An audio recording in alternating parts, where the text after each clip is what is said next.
Welcome to the D6 Family Ministry Podcast, a place where ideas, principles, and personalities come together to give you a ministry advantage that empowers the church and home. I don't know anything more important in our society or in the kingdom of God than to help the church, help the family. Discipleship is not an event, it's a way of life. And one day it just hit me that discipleship at home was not about doing more. It was about inviting Christ into what we were already doing.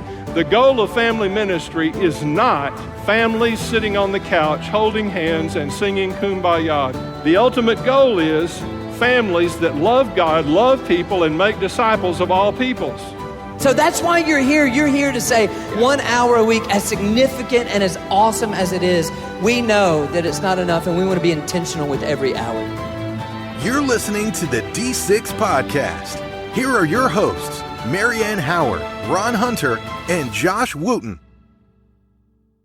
Marianne, I don't know about your kids, but man, when my wife and I would pick up our kids or we'd see our kids first time at the end of their day from school or whatever, we'd say, "Hey, how are you doing?"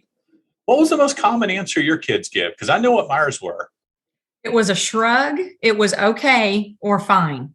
Yeah, I'm fine. Exactly. Fine. Good. All right. Just so vague, vague in there.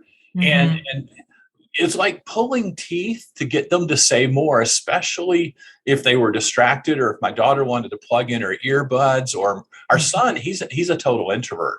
And he's like, hey, if I can just move on to the next activity or next item, I'm good if I don't have to use any words at all. And Yes. That was his goal. Yes. He's the king. I've always said he's the king of one-word answers. Do you have one in your family like that? Oh, my Zeke. He is the introverted. As soon as he can get out of a conversation he wants out, he gives just the bare minimum response. And it's just the surface. And you know me, I want to dive into the deep end with the scuba gear on. Let's put the scuba gear on and go down. And he wants to play in the shallow end. Okay. Yes. Let it be a lesson to our parents. Asking questions is a key in this. But our guest today, who was interviewed in such a wonderful way, he made a statement I've never heard before, and I just paused the recording, and I just made lots of notes. But he said, anytime someone says fine, that stands for, and I want to get this exactly the way he said it. He said, it stands for feelings in need of expression. So when I say I'm fine, that's a way of leave me alone. I don't want to tell you what I'm actually feeling. Now, it's a piece of, it's like avoidance. It is. So how do you deal with that with your kiddos, Marianne? To be honest with you, this interview that we're about to listen to has really equipped me, and he gives you a tangible tool to help your kids use words. In fact, he's going to mention a chart towards the end of his interview. Please stay tuned for the whole interview. He mentions this feelings chart, and Ron and I have actually been looking at it and talking through it. And I'm just, voicing to him, I need to keep this in my car. Yes. So that when I pick up my son from school, I have both my sons separately in the car at pickup time. That I have this ready for my introverted kiddo to voice a word outside of fine, good, or okay. That's right. That's right. And we need to be able to help our kids create good vocabulary. Yes. We used to tell, Pam and I used to tell our kids, the reason why other kids cuss is because their parents haven't taught them more expressive words. That's right. That's good. And so, it's just a lazy way to fill in bad adjectives or bad adverbs. And you think about it, next time you hear somebody cuss, go, okay, what could we have filled in that word with if we'd have paused? Well, it's the same thing that Dave Thomas is going to ask us. Instead of saying fine, we would say, hey, I'm happy, or I'm mad, or I'm nervous, or any one of these. I think he's at 16. And this isn't a complete chart by no means, but it's a good start. And I love how you're talking about keeping it in your car. Dave mentions putting it at your dinner table and making sure everybody's super honest, because if they say, hey, I'm feeling lonely, well, why? the natural question is to dive in further, which all we're trying to do is create faith talks or coachable moments where we're stepping into our kids' world. And by expressing emotion, we're invited in. That's right.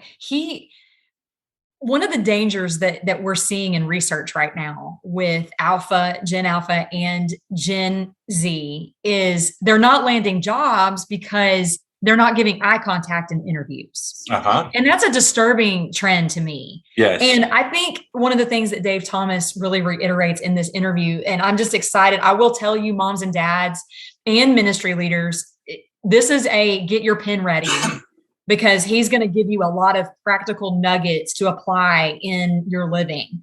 But his concept is to teach parents and children to engage with emotional language with eye contact. It's learning the back and forth of a conversation, and conversations are not one-sided.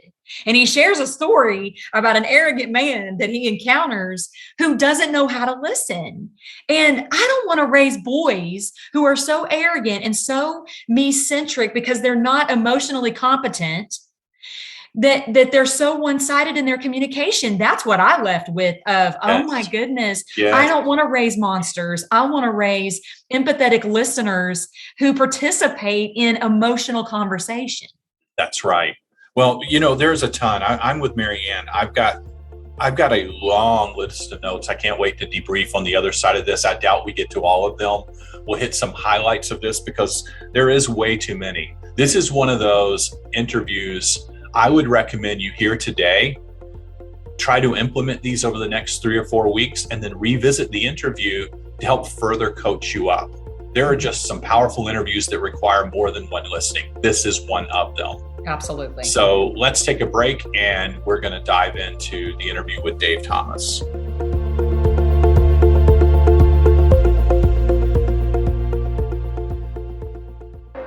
Give your children and grandchildren a way to treasure your handwritten words with our new Generational Legacy Journal. About You, About Me, Generational Legacy Journal will guide you in telling your story while describing your kids or grandkids in ways that capture their hearts and leave an inspiring legacy. The left side pages tell your story, while the right side tells theirs, from the trivial to the powerful. Your child or grandchild will know each insight came from your experiences and observations about their life, their curiosities, their big milestones, and more, drawing them in to learn from your memories, insights, and encouragement. All the while, they will intentionally bump into scripture and your faith values. Visit d6family.com to order your copy of this Generational Legacy Journal today.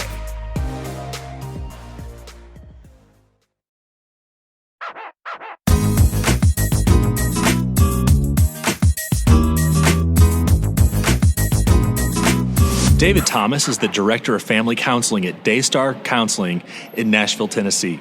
And he's the co-author of 8 books, including the best-selling The Wild Things, The Art of Nurturing Boys, and Are My Kids on Track? The 12 Emotional, Social, and Spiritual Milestones Your Child Needs to Reach.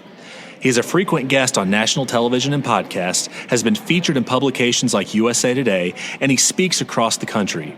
He and his wife Connie have a daughter, twin sons, and a feisty yellow lab named Owen. He also co-hosts a podcast called Raising Boys and Girls. David, thanks for joining us today. Thank you for having me. I'm honored to be here. Well, I have to thank my mom that this is kind of an awkward thing that you are David Thomas and my middle name's Thomas, making this a David Thomas podcast. I didn't really think I'd ever see this day coming.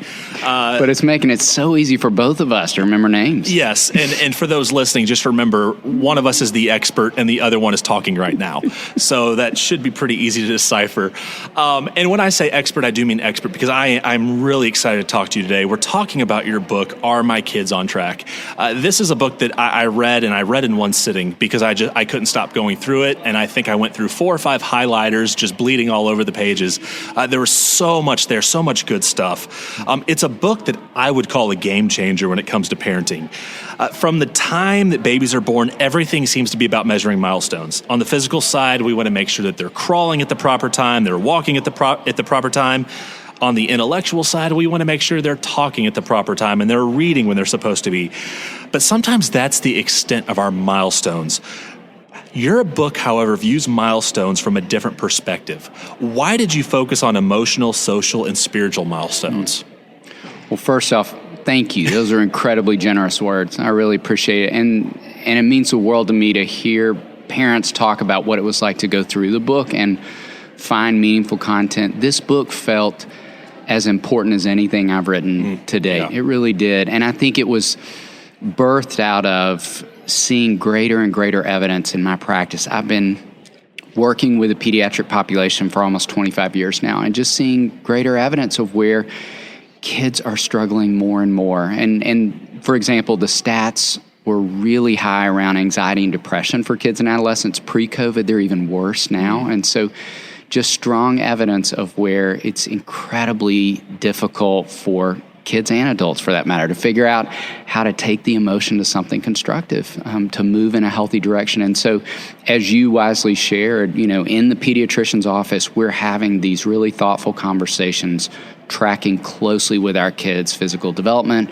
Once they jump into a school setting, we can now, in this day and age, measure a kid's reading ability to the 4th grade year, 3rd month, 2nd week. Like, we can pinpoint it to that kind of place. And we know that if they start to fall behind in their cognitive development, we're going to figure out how do we layer in support there. But there really was not a context where we were asking the same kinds of questions, important, thoughtful questions about our kids' emotional, social, and spiritual development in the same ways. And so it felt important to define these milestones, but more than that, it felt important to talk with parents about how can we, in the everyday of our family life, just fold in some practices and rhythms that could allow kids to develop these, what we call emotional muscles, so that it's not an extra to-do list. You don't have to jump on Amazon and order 30 more books and 20 more tactile objects, but just things you could be doing in the everyday. That's so much what we wanted to accomplish in this book. Yeah, and from reading your book, it's clear that these 3 aspects are not necessarily separate entities. What is that connection between the emotional, the social, and the spiritual? I appreciate you saying that, because it is. They're very interconnected, more than I think we give credit to. And, I think when I think on that passage in Matthew 15, when Jesus says, they honor me with their lips, but their hearts are far from me. Like, I think about how many adults I know who know a lot of scripture, who can speak a lot of truth, but there is a real disconnect going on between their head and their heart. And emotionally, they're kind of a train wreck, but they're saying a lot of the right things. And so we've seen, sadly, more and more evidence of that in the news of, people of great faith who are living a really different, dark, hidden life as well. And so just evidence of where there is a disconnect between those things, where I want them to be more integrated. And so I appreciate your observation. But I think even evidence of, we talk in the introduction of the book about how possible it is for any of us as adults to get stuck, that we kept on going chronologically, but we got roadblocked somewhere emotionally. And, don't we all know at least one adult man who's in his mid-40s, but still kind of operating like he lives in the fraternity house right now? It's like he didn't move forward emotionally into being a grown-up. And so I see evidence, but even more specific to that, evidence of, I think about pre-COVID, I was at a dinner party and seated next to a man, brilliant man. He's a physician. This guy had really mind-blowing training, been highly successful vocationally, but he got so roadblocked emotionally and socially. In fact, I remember getting up from the dinner, which was no more than 40 minutes, but it felt like about 8 hours, because he talked about himself the entire time. It's like, we talk about the social milestone of reciprocity, learning the back and forth of relationship and conversation. He never got that down. I mean, he just talked about himself nonstop. I got up from the table and thought, I don't think he even knows my name.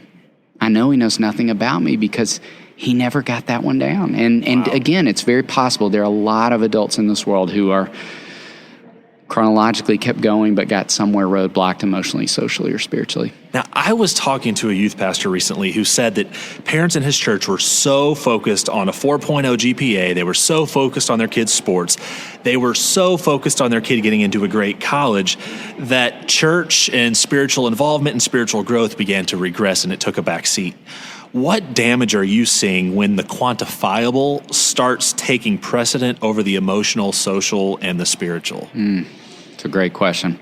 And I would say I'm definitely seeing evidence of exactly what the youth pastor described. And I will say this, it excites me that I feel like beyond our book, there's just a lot more being written about what it means for kids to develop as whole people. And I think about Paul Tuff wrote a great book called How Children Succeed, where he defined what he calls non-cognitive skills, and that those are, as we look at successful adults. And by successful adults, I don't just mean vocationally successful, but adults who would say they feel a sense of satisfaction in their relationships, in their marriages, and their parenting. They feel meaning and purpose in their work. They have a rich interior life. That those are individuals who have a lot of what we call the non-cognitive skills, things like resilience and resourcefulness and purpose and all of those things. And so it excites me. There's a lot more research around this and conversation around this, and what I think are some important ways for us as parents to lean in. And I would say, in addition, as I think about your question, that when I think about our kids developing spiritually, I think obviously every parent wants their kids to have an identity that's rooted in who they are in Christ, that they are loved for simply being who they are, not what they do, not how they perform, not any of those things. And I know a lot of believing parents who would say, of course I want that, and yet all the value is in the places you define. I'm putting all my attention. We spend the majority of our week. I've talked to so many pastors pre-COVID, a lot of pastors who said one of the greatest challenges we're facing as a church is just getting families in the building on Sundays, because we're competing with travel soccer and all these different events, and we're pouring a lot of attention and time and resources in that space. And there's not even an opportunity, a context for our kids to really develop, because they're not even in the building. They're not even in a place where they can really hear truth and experience truth. And so I think we do have to think about that. We can say, this is what I want, but does it line up with what we're doing, what we're about as parents? You mentioned the 40-year-old who's still living like he's in the frat house. If the parents aren't on track, what is even reasonable to expect from a child? Yes, for any parent listening that I might have scared with that story or that declaration, in the introduction of this book, we say right out of the gate, if you're reading this book and you start to think about yourself more than your kids, that's not uncommon. And I think we start to see evidence of where we may not have had as much opportunity to develop in those spaces. And so, for example, the first emotional milestone is vocabulary. If you're listening and you're a parent who's like, I don't have a very expansive emotional vocabulary, that's the place to start. And what we also say in the introduction of this book is that these milestones are different than the physical milestones that we all know. We want to see a kid crawling by a certain age, walking by a certain age. These are milestones our kids are going to be progressing toward all throughout development. No child has developed full empathy by the age of 12, mastery around any of these by a certain point, but things they're hopefully working toward, or the language we use is progressing toward throughout. Even as you think about our framing them as muscles, that we're just developing these muscles more and more over time, but we don't hit an end point in terms of that development. So for parents listening who are thinking, I need to play some catch up, I would say to you, it's not too late. It's never too late. And your focusing in, pressing in, doing work in this space is one of the greatest gifts you could give your kids, because research tells us time and time again that kids learn more from observation than they do from information. They're going to learn way more from watching you develop an emotional vocabulary and healthy coping skills than anything else. And I want to stay there for a second, because what you said, it kind of made me think about the discussion that's been going on for a long time about the fixed mindset. Are you saying that growth is still possible for adults, even if they've been stunted so far? 100% saying that. I love Carol Dweck's book on growth mindset, and it's a great reminder to us all. There is still there's still room to grow and develop for every one of us, emotionally, socially, and spiritually. That's an encouragement to everyone listening, no matter what stage we're at. When thinking about the 12 milestones in your book, is there one that you'd say society as a whole is getting better at, and maybe one that we're getting worse at? Anything you're seeing like that in society right now in culture?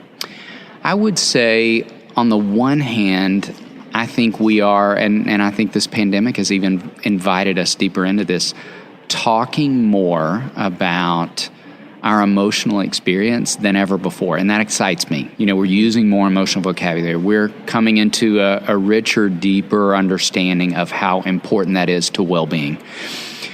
I would say with that, we've still got a ways to go, because we talk a lot in our practice about how kids who don't have a well-developed emotional vocabulary grab hold of these big words and phrases to describe their experience. So, for example, when I was growing up, if you were really frustrated with your parents and you wanted them to know that, kids of my generation would have said, I'm going to run away from home. And maybe some of us even packed a bag and went about half a block away, got scared, and came back. But rarely ever anymore do I hear kids say that. Rarely ever do I hear parents report kids saying that. Now they say, I'm going to kill myself. We have kids as young as 5, 6, 7 who are making that declaration. I don't often hear kids say, I feel worried. They say, I have anxiety. They don't say, I feel sad. They say, I'm depressed. Some kids are truly anxious, truly depressed. Some kids are not. And so we want to have accurate vocabulary to describe our experience, because we talk about in the milestone of perspective that it's a little bit like the pain scale at the ER. Unless on a 1 to 10 scale, unless I can tell my doctor whether it's a 4 or a 10, that doctor can't treat me accurately. So I've got to be able to articulate the experiences of life and talk openly, honestly, truthfully about what I'm feeling. And so I want to know that a 1 event in life is losing my car keys. A 10 event in life is losing a family member. And I don't want to swing up to 10 over insignificant events. But I would say, to your question about what's getting worse, we're seeing more and more kids there. They swing up against 10 over everything. Parents will say, I said it's time to turn off the iPad or the gaming system, and they lose their minds. They go off the rails and become like animals. And so we talk a lot about perspective and resourcefulness. Those are the two emotional milestones that involve regulation, and that is, I think, is important a skill set, learning to regulate, to settle our brains and bodies as any human being could learn. Anything, I can't think of few things that are as important as our ability to do that. But there again, I know a lot of adults who don't have that skill set in place. Wow. There's so much heartbreaking in what you just said there, but it is a reality of where we are right now. I want to end with this. This is kind of, I guess, just coming from a personal standpoint. As a father, I know I'm often guilty of prioritizing the physical and the intellectual milestones. My son's 2. He's kicking a soccer ball. Great. He's doing what he's supposed to be. The other day, he started singing God Our Father before his little prayer song before eating. And I'm thinking, yeah, that's great.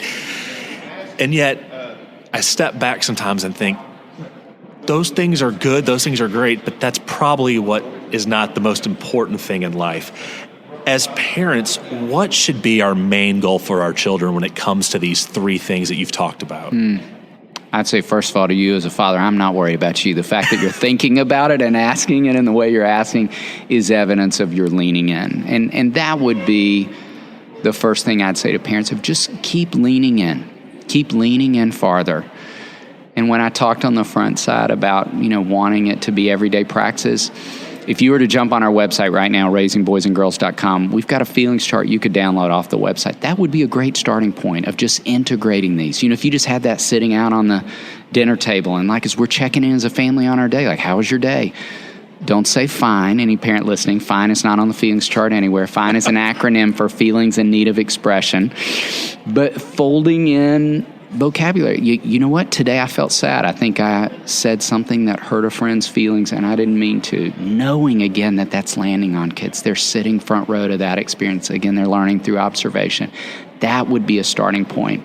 I'd also say we talk a lot in the spiritual milestones about the everyday, the beauty of how Deuteronomy 6 is been translated by Eugene Peterson in the Message, just the going along. The going along, that every day, knowing that kids are primarily experiential learners, not auditory learners. We forget that one a lot as parents. And they're learning so much about what it looks like to walk with Christ by watching us in the everyday. That when I'm driving in the car and saying, I feel a little bit worried right now, I want to pray.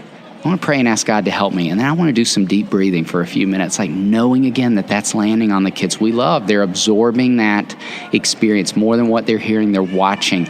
This is what it looks like for an adult to have emotions, and for them to figure out something healthy to do with that. This is what it looks like to connect with God in moments when I feel uncertain or worried or fearful. Well, I am not exaggerating when I say the book Are My Kids on Track is a game changer. As a parent, it was convicting to me to read, but it was also refreshing because I felt like it took a lot of pressure off of me. It changed the measuring stick that I was using with my own child. And I think it will do that for so many parents out there when we realize that the way society is measuring growth is not necessarily the same way that believers should be measuring growth. Thank you for the research you've done for the study. Lots and lots of study and research has gone into this book. Thank you for sharing this today. I think a lot of parents out there are kind of breathing a sigh and realizing, okay, maybe we've looked at things wrong, but now we can change our perspective and we can grow as well. So, David Thomas, thank you for being here. Thank you for sharing this. This has just been great. Thank you for letting me talk about it. It's been a pleasure to be with you.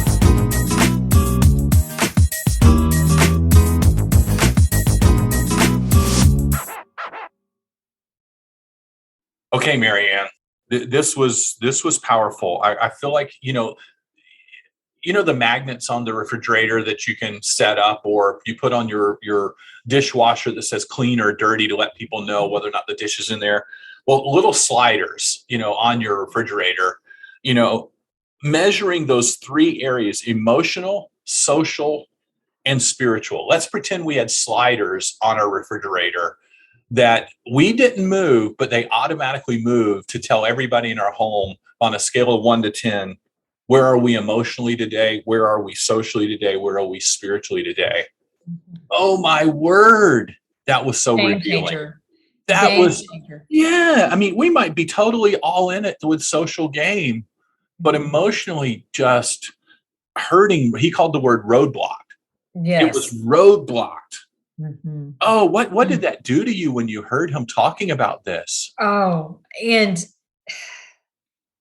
to be honest with you, it's this interesting dichotomy because we're sitting here talking about how to parent our kids to be emotionally healthy, but we've got to make sure as leaders and as moms and dads that we're modeling this. I mean, he talks about that. He says, we've all read the statistics. Kids learn more from observation than information. And so if we're going to help our kids with milestones emotionally, socially, and spiritually, we've got to be willing to model comfort and create a culture in our homes that give them space to voice that, That's right. Generationally, right. I think sometimes, early, like my mom's age, she's in her 70s, her generation voicing feelings. And I will even say for men a lot of times, and Ron, maybe you can speak to this.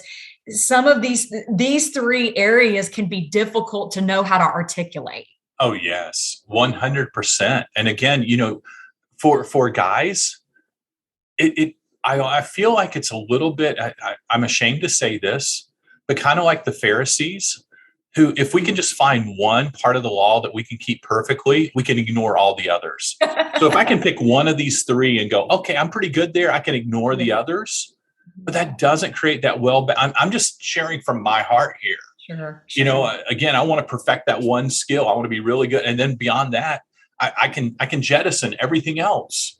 Mm-hmm. But he's saying we're roadblocked if we ignore the two other areas or one other area that out of these three that we're weak in. That's where that story you talked about before we heard the interview, where the guy was brilliant in his profession, but completely arrogant and oblivious to his social framework, because somewhere along the way, parents and mentors and coaches in his life did not help develop him in all three of these areas. Here's another convicting point that I heard him talking about. He spent time, and this has been a passionate area of mine for probably 4 or 5 years, maybe longer. He was talking about parents speaking to the value of the kids rather than what they did, but who they are. Yes. I have so shared that. And I was thinking, see if this doesn't resonate with you. The who their kids are versus what they do, which is performance. Yep. Is that not somewhat the same way that those of us who would shun legalism, that strong measure that the church places on our don'ts, we would shun that and say there should be no part of legalism in our church worship. But yet we impose that upon our kids with an expected list of dues on the opposite side. Yeah.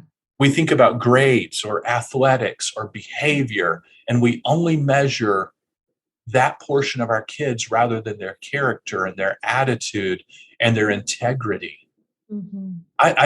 This is just, if parents could wrap their brains around affirming their kids' internal values over their external sides, what would that do to the external factors in our kids' lives? It would change everything, and it would allow them to grow. Like he said, the progression towards gratitude and empathy, it would shift so much of who they are, and it would cause them to have to flex those emotional, spiritual, and social muscles that he was talking about. I mean, I wrote it down. Essentially, he said, as parents, we want our kids to be anchored in Christ, and we want them to know their identity in Christ, but they invest in baseball. Yes. And he just put it plain. I mean, he put it plain, and Jesus puts it plain in his word. Yes. He beautifully articulates Matthew 15.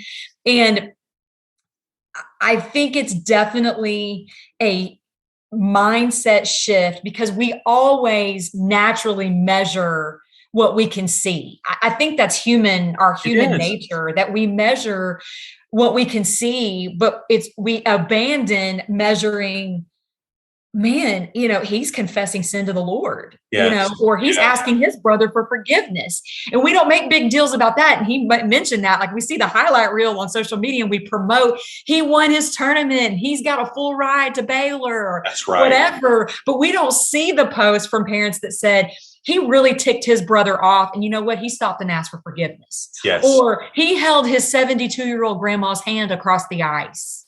We don't post those things, That's right. And it's so true. It's such a huge mindset. I'm really, to be honest with you, Ron, so blessed that we get to hear from such wise. We know that this was from God through this man, David. I mean, and I am so challenged and inspired, and something has got to shift in what we value and what we celebrate.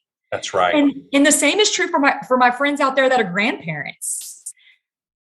That's exactly right. In internal areas, Jesus turned the entire set of 10 commandments from performance into attitudes. Love the Lord your God, love your neighbor as yourself. He said, if we can truly love, then the treatments, the actions are going to follow accordingly.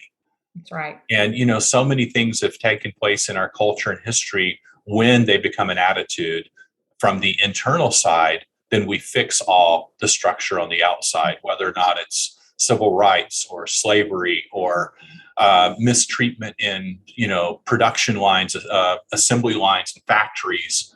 All of those things, the social justice issues, take care of themselves when the attitude on the internal side is in correct order. So you said a phrase a while ago, and I caught it too from Dave. He said, developing the emotional muscles. Yeah. That was one of those three in there. So let's think about it. Developing the emotional muscles, developing the social muscles, developing the spiritual muscles. Here's a question for you and for our listeners. What is the gym of the spiritual muscle? And what is the gym for the social and emotional muscles? Where do we develop those muscles? Where do we work them out? Every day. living life. But that's just it. We've got to have God awareness, and we've got to invite God awareness into the car, at the house, when they're in social interactions. He actually used the language, and I thought, I need to sit with it. I need to marinate on what he said towards the end of the interview, where he talked about the perspective and regulation, and that kids are using this violent language of, I want to kill myself, because they don't have strong muscles to say, I'm stressed and I'm anxious and I need to process why. I need to process out loud why I'm feeling that way. And he says that as you develop and mature and help them flex those muscles and work them out and practice them and grow them, even when it's hard, even when it's bad, even when it's challenging, even when there's trauma, and even when it's great. Yes. When you're flexing those, that starts to bring perspective, God awareness, and regulation. They're able to now, with the help of the Holy Spirit, regulate anger. That's right. Regulate outbursts. Yes. So, part of the things I think are the gems that do this for us is exactly where you are. It's in the conversation around the dinner table. It's in the conversation from the pickup line at school. It's in being able to say, hey, here's something I read in a book the other day. Here's a verse I read in the Bible the other day. It's from watching mentors in our life. It's from having involved people in our life at church. It's from sitting in life groups or Sunday school classes. These are the gymnasiums that help us wrestle with the problems we're going to face in the real world, but always making Christ the center of it. That's right. Knowing that if Christ is greater than he that is in the world, nothing we face in the world cannot be expressed through a Christ-centric worldview. That's right. But we don't take people to those gyms very often, not intentionally. Man, this was powerful. I truly hope our listeners will begin to practice. Download that chart, put it in your car, put it on your table, begin these conversations. Help your kids find better descriptive words. Help them to get more precise with describing how they feel and unpack the why behind it. Right. And walk into biblical faith talks as a result of them. Mm-hmm. Thank you, everyone, for listening. We're going to have an interview with Brad Rhodes next week. And again, some insight on marriage. When you realize this guy was called out of the legal profession into the counseling and marriage areas, his precision of language and approach for argumentation for how to solve this, I think it was a stroke of brilliance to just listen. So I can't wait for us to unpack. We'll talk more about that next week. Until then, we're praying for you to have some incredible conversations and avoid those answers of I'm fine. Until next week, we'll see you.